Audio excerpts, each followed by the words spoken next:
Hello guys, welcome to GJ verse. This is me GJ. ഇന്ന് നമ്മൾ rifle ക്ലബിന്റെ review ആണ് പറയാൻ പോകുന്നത്. Rifle club Aashiq Kapoor direct ചെയ്ത ഏറ്റവും പുതിയ സിനിമയാണ്. ഒരുപാട് പേരൊന്നും ഈ സിനിമയെ കുറിച്ച് അറിഞ്ഞിട്ടില്ല. ഇതിന്റെ ഒരു ട്രെയിലർ വന്നിട്ടുണ്ടായിരുന്നു, ഒരു 3 മിനിറ്റ് കൂടുതൽ ലെങ്തി വരുന്ന ഒരു ട്രെയിലർ. സോ ആ ട്രെയിലർ കാണുന്നവരെ ഞാൻ ഈ സിനിമയെ കുറിച്ച് ഒന്നും അറിഞ്ഞിട്ടില്ല. ആഷിഖ് കപൂർ ഒരു പടം ചെയ്യുന്നുണ്ടെന്ന് പോലും അറിഞ്ഞിട്ടില്ല. മേ ബി ഞാൻ അപ്ഡേറ്റഡ് അല്ലാത്തതുകൊണ്ടായിരിക്കും. എനിവേസ് ട്രെയിലർ കണ്ടപ്പോൾ തന്നെ എനിക്ക് ആദ്യം ഫീൽ ചെയ്ത ഒരു ബാച്ചിലർ പാർട്ടി വൈബാണ്. ബാച്ചിലർ പാർട്ടി സിനിമ നമ്മൾ കണ്ടിട്ടുണ്ട്, അറിയാലോ. അമൽദേവ് പാട്ട് ചെയ്തിട്ടുള്ള ഇന്ദ്രജിത്തും റഹ്മാനും കലാമണിയൊക്കെ അഭിനയിച്ചിട്ടുള്ള. സോ ആ ഒരു വൈബ് എനിക്കിതിൽ ഒരു ഫീൽ ചെയ്തു. അപ്പോൾ ഞാൻ വിളിച്ചു, ഓക്കെ, അത്തരം ഒരു സിനിമ തിയേറ്ററിൽ പോയി എൻജോയ് ചെയ്തിട്ട് കുറേ നാളായി.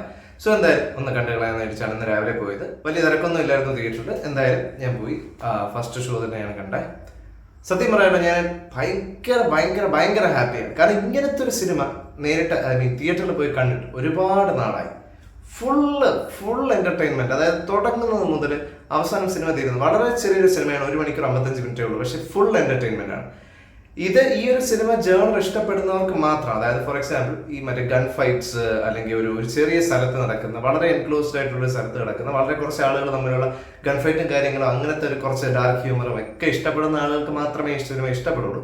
ഞാൻ അത്തരം സിനിമകൾ എൻജോയ് ചെയ്യുന്നതാണ്. ഒരുപാട് ഇംഗ്ലീഷ് സിനിമകളിലും മറ്റും കണ്ടിട്ടുള്ളതാണ്. സോ എനിക്ക് ഈ സിനിമ ഭയങ്കരമായിട്ട് കണക്ട് ആയി.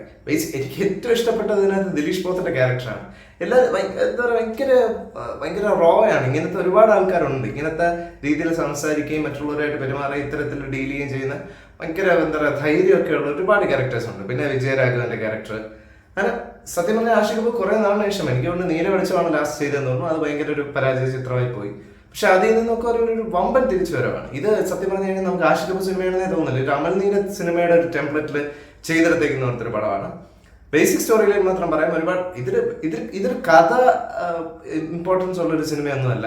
ഇതിന്റെ സോങ്സിനൊന്നും വലിയ ഇമ്പോർട്ടൻസ് ഇല്ല, ഒന്നുമില്ല. ഒരു ചെറിയൊരു പ്രശ്നം ഉണ്ടാക്കിയിട്ട് ഒരു സ്ഥലത്ത് നിന്ന് ഒളിച്ചോടി വരുന്ന ഒരു കപ്പിള്, നാട്ടിലെ കുറെ ആളുകൾ ചേർന്ന് നടത്തുന്ന ഒരു റൈഫിൾ ക്ലബ്ബ്. ആ റൈഫിൾ ക്ലബ്ബിൽ വന്നിട്ട് മെത്തേഡ് ആക്ടിങ് പഠിക്കാനായിട്ട് വരുന്ന ഒരു സിനിമാ നടനായിട്ടുള്ള ഒരു ആളായിട്ട് വിനീത് അഭിനയിച്ചിരിക്കുന്നു. അങ്ങനെ ആ ഒരു റൈഫിൾ ക്ലബ്ബിലേക്ക് അദ്ദേഹത്തിന് പഠിക്കാനായിട്ട് ശ്രമിക്കുന്നു. അപ്പൊ അവിടേക്ക് ഈ പിള്ളേർ, എന്താ പറയുക, അവിടെ നിന്ന് ഒളിച്ചോടി വരുന്ന പിള്ളേരെത്തുകയാണ്. പിന്നീട് അവിടെ നടക്കുന്ന സംഭവങ്ങൾ ബേസിക്കലി എന്താ പറയാ, ഒരു അട്ടിയിട്ട് വെട്ടിപ്പൂരം എന്നൊക്കെ പറയില്ലേ. സത്യം പറഞ്ഞാൽ ഒരു ഫൈറ്റോ അങ്ങനത്തെ പരിപാടികളൊന്നും അല്ല. ഫുള്ള് ഗൺ ഫൈറ്റ്സ് ആണ്. ഗണ്ണ് മാത്രമേ ഉള്ളൂ. മറ്റേ വിക്രം സിനിമയിലെ പോലെ വലിയൊരു സാധനം എടുത്തിട്ട് പൊട്ട പരിപാടി അതൊന്നും അല്ല. വളരെ എയിം, ഷാർപ്പ് ഷൂട്ടിങ് പരിപാടികളൊക്കെയാണ്. അത് എന്ത് ബ്രില്യൻ്റ് എടുത്തു വെച്ചിരിക്കുന്നു. സത്യം പറഞ്ഞാൽ ഭയങ്കര സാറ്റിസ്ഫൈങ് ആണ് ഇതിനകത്തുള്ള ഒരുപാട് പരിപാടി. പിന്നെ കുറച്ച് ഗോറും വയലൻസും കാര്യങ്ങളൊക്കെ ഉണ്ട്. അതായത് ഭയങ്കര റോ ആയിട്ട് ചില സീൻസ് കാണിക്കുന്നുണ്ട്. അതൊക്കെ എന്തിനാണ് അത്രയും ലെങ്ത് ചെയ്ത് കാണിച്ചതെന്ന് അറിയില്ല. കാട്ടിനകത്ത് കുറച്ച് സീനുകളുണ്ട്, അതൊക്കെ ഭയങ്കര നല്ല രസമുണ്ട്. ഗ്രാഫിക്സ് ഭയങ്കര not up to the mark, but it's okay. VFX വർക്കൊക്കെ കുഴപ്പമില്ലാതെ ചെയ്തിട്ടുണ്ട്. പിന്നെ എടുത്തു പറയേണ്ട സാധനം ഇതിനകത്ത് മ്യൂസിക് അത്യാവശ്യം നല്ല രീതിയിൽ ബ്ലെൻഡ് ചെയ്ത് പോയിട്ടുണ്ട്. BGM വെച്ചിട്ട് പല സീനിനെ നൈസായിട്ട് എലിവേറ്റ് ചെയ്തിട്ടുണ്ട്. പിന്നെ വിജയരാഘവന്റെ ക്യാരക്ടറാണ് ശരിക്കും പറഞ്ഞാൽ ഇതിനകത്ത് ഏറ്റവും മാസ് ആയിട്ടുള്ള ക്യാരക്ടർ. അദ്ദേഹം അവിടെ ഇങ്ങനെ ഒരു വീൽ ചെയറിൽ ഇരിക്കുന്ന ഒരാളാണെങ്കിൽ ആ വീൽ ചെയറിൽ ഇരുന്നുകൊണ്ട് കുറച്ച് പരിപാടികളുണ്ട്. ഒരു രക്ഷയില്ലാത്ത പരിപാടിയാണ്.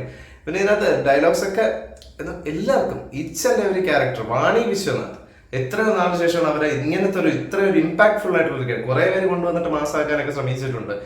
ഫോർ എക്സാമ്പിൾ ഇപ്പൊ മറ്റേ ഇതൊക്കെ ഇത്രയേ ഉള്ളൂ ബോഗൻ വില്ലയിലൊക്കെ കണ്ടതല്ലേ നമ്മൾ ഓരോ അഭ്യാസങ്ങൾ.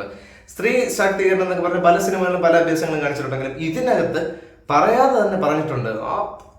എന്റെ മോനെ അതൊന്നും അത് എനിക്ക് പറഞ്ഞു തരാൻ അറിയില്ല, ലൈക്ക് എങ്ങനെ കണ്ടുകയാണെന്ന് അറിയില്ല. ഹനുമാൻ കൈൻഡും വാണി വിശ്വനാഥും തമ്മിലൊരു സീനൊക്കെ ഉണ്ട്, ഒരു രക്ഷയില്ല, കിട്ടിലാണ്. പിന്നെ ഇതിൽ ഹനുമാൻ കൈൻഡിനെ കൊണ്ടുവന്നത് എനിക്ക് തോന്നുന്നു സിനിമയ്ക്ക് ഒരു ഹൈപ്പ് കയറ്റാനായിരിക്കും. പക്ഷെ പുള്ളി സ്ക്രീനിൽ കുറച്ച് സമയത്തൊക്കെ ഉള്ളൂ. പക്ഷെ ആ വരുന്ന സമയത്തൊക്കെ ഈ ക്യാരക്ടർ അയാൾക്ക് വേണ്ടി എഴുതിയ പോലെ ഉണ്ട്. കാരണം ഒരു രക്ഷയില്ല. അയാൾ ആ നടക്കുന്ന സ്വാഗും ആ ഡ്രസ്സ് തന്നെ കുറച്ച് കഴിയുമ്പോൾ അനുരാഗ് കശ്യപ്പെട്ട് വരുന്നുണ്ട്. ഡസൻ ഫീൽ മച്ച്, ഒരു ഭയങ്കര സുഖം തോന്നുന്നില്ല. പക്ഷെ ഈ പുള്ളി ഇട്ട് വരുമ്പോഴത്തേക്ക് എന്തൊരു സ്വാഗാണ് അത്തരം ഒരു ഡ്രസ്സ് കിട്ടുന്നത്. ആ ഒരു എന്താ പറയുക, ഒരു ചെറിയൊരു ചിരിയിലുള്ള ഒരു വില്ലനിസവും കാര്യങ്ങളും നൈസായിട്ട് ആ ഒരു പാർട്ട് അദ്ദേഹം ചെയ്തിട്ടുണ്ട്. അദ്ദേഹത്തിന്റെ ആദ്യത്തെ മലയാള സിനിമയാണെന്നാണ് എൻ്റെ ഒരു വിശ്വാസം. നന്നായിട്ട് അത് അദ്ദേഹം ചെയ്തിട്ടുണ്ട്. പിന്നെ അനുരാഗ് കശ്യപിന് ഇതിനകത്ത് സ്ഥിരം സിനിമകളിലുള്ള ടെംപ്ലേറ്റ് റോള് തന്നെയാണ്, വലിയ വ്യത്യാസമൊന്നുമില്ല. പുള്ളി സ്ഥിരം സിനിമകൾ ചെയ്യുന്ന പോലെ തന്നെ ഇതിനകത്ത് ഡയലോഗ് ഭയങ്കരമായിട്ട് ഈ വായനക്കുന്നത് ഒട്ടും പഠിക്കാതെയാണ് ചെയ്തിരിക്കുന്നത്. അതിൻ്റെതായ മിസ്റ്റേക്സ് ഉണ്ട്. എനിക്കറിയില്ല എന്തിനാണ് അനുരാഗ് കശ്യപിനെ കൊണ്ട് കാസ്റ്റ് ചെയ്തത്. ഒരുപാട് പേര് വേറെ കാസ്റ്റ് ചെയ്യായിരുന്നു. മലയാളത്തിൽ തന്നെ ഒരുപാട് ആളുകൾ കാസ്റ്റ് ചെയ്യായിരുന്നു. But anyways north Indian base ഒക്കെ ഉള്ള ഒരു ക്യാരക്ടറാണ്, കുറച്ച് സ്ട്രോങ് ആയിട്ടുള്ള ക്യാരക്ടറാണ്. അതുകൊണ്ടായിരിക്കാം അനുരാഗ് കശ്യപിനെ കൊണ്ട് കാസ്റ്റ് ചെയ്ത്. ബാക്കി സിനിമയിലേക്ക് പറയുകയാണെങ്കിൽ സുരഭി ഇതിൽ ചെയ്തിരിക്കുന്ന ക്യാരക്ടർ സ്ഥിരം പരിപാടി തന്നെയാണ്. മറ്റേ ഇങ്ങനെ ദേഷ്യത്തിൽ നോക്കുന്നതൊക്കെ മറ്റേ നമ്മുടെ അജയന്റെ രണ്ടാം മോഷണത്തിലെ പരിപാടി തന്നെയാണ് ചെയ്തിരിക്കുന്നത്. ഭയങ്കര വ്യത്യാസമായിട്ടൊന്നും ഫീൽ ചെയ്തിട്ടില്ല. പക്ഷെ നമ്മുടെ ദിലീഷ് പോത്തനിലേക്ക് വരികയാണെങ്കിൽ ദിലീഷ് പോത്തൻ നൈസ് ആയിട്ട് ചെയ്തിട്ടുണ്ട്. മറ്റേ ആദ്യം വില്ലൻ ക്യാരക്ടർ ചെയ്ത പുള്ളി അദ്ദേഹത്തിന് നല്ല ക്യാരക്ടറാണ്. ഒരുപാട് അതേപോലത്തെ ആക്ടേഴ്സ്. റംസാൻ സാധാരണ സിനിമ വെറുതെ ഡാൻസ് കളിച്ചിട്ട് പോകുന്ന പുള്ളിക്ക് റോളുണ്ട്. വിനീതിന് ഇതിന് ത്രൂ ഔട്ട് റോളുണ്ട്. അങ്ങനെ പിന്നെ ഇതിനകത്ത് വളരെ സീരിയസ് ആയിട്ടൊരു രംഗമുണ്ട്, ഒരു തോട്ട വെച്ചിട്ടൊരു രംഗമുണ്ട്. പക്ഷെ എനിക്കത് ഭയങ്കര കോമഡി ആയിട്ടാണ് തോന്നി. അതൊരു അനാവശ്യ രംഗമായിട്ട് ഫീൽ ചെയ്തു. എനിക്കൊരു പ്രേക്ഷകനായിട്ട് ഒരു ഇമോഷണൽ കണക്ട് ഉണ്ടാക്കാൻ ശ്രമിച്ചതായിരിക്കും. പക്ഷെ ഒട്ടും ഇഷ്ടപ്പെട്ടില്ല. അതങ്ങനെ പോട്ടെ എന്തായാലും. പക്ഷെ ഇതൊക്കെ നമുക്ക് മാറ്റി നിർത്തി കഴിഞ്ഞാൽ ഈ ഒരു സിനിമ ഫുള്ളായിട്ട് തിയേറ്ററിൽ എക്സ്പീരിയൻസ് ചെയ്യുമ്പോൾ കിട്ടുന്ന ഒരു സാറ്റിസ്ഫാക്ഷൻ ഉണ്ടല്ലോ. എനിക്ക് ലാസ്റ്റ് ആയിട്ട് അങ്ങനെ ഒരു സാറ്റിസ്ഫാക്ഷൻ കിട്ടിയത് പണി കണ്ടപ്പോഴാണ്. പണിയിൽ ആ ഒരു ക്ലൈമാക്സ്, എസ്പെഷ്യലി ആ ഒരു ക്ലൈമാക്സ് ഉണ്ടല്ലോ, അത് കണ്ടപ്പോഴാണ് ലാസ്റ്റ് ആയിട്ട് അത്രയും ഒരു സാറ്റിസ്ഫാക്ഷൻ കിട്ടിയത്. ഈ സിനിമയിലേക്ക് വരുമ്പോഴത്തേക്ക് ഇതിനകത്ത് ക്ലൈമാക്സ് മാത്രമല്ല, എനിക്ക് സത്യം പറഞ്ഞാൽ ഈ സിനിമ 2 ഹാഫ് ആയിട്ട് എടുക്കുമ്പോഴത്തേക്ക് ഫസ്റ്റ് ഹാഫാണ് എനിക്ക് ഭയങ്കരമായിട്ട് ഇഷ്ടപ്പെട്ട.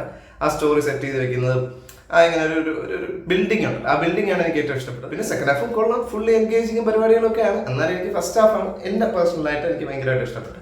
സിനിമയിലേക്ക് മൊത്തത്തിൽ പറയുമ്പോഴത്തേക്ക് ഒരു കിടിലം തിയേറ്റർ എക്സ്പീരിയൻസ്, തിയേറ്ററിൽ തന്നെ എക്സ്പീരിയൻസ് ചെയ്യണം.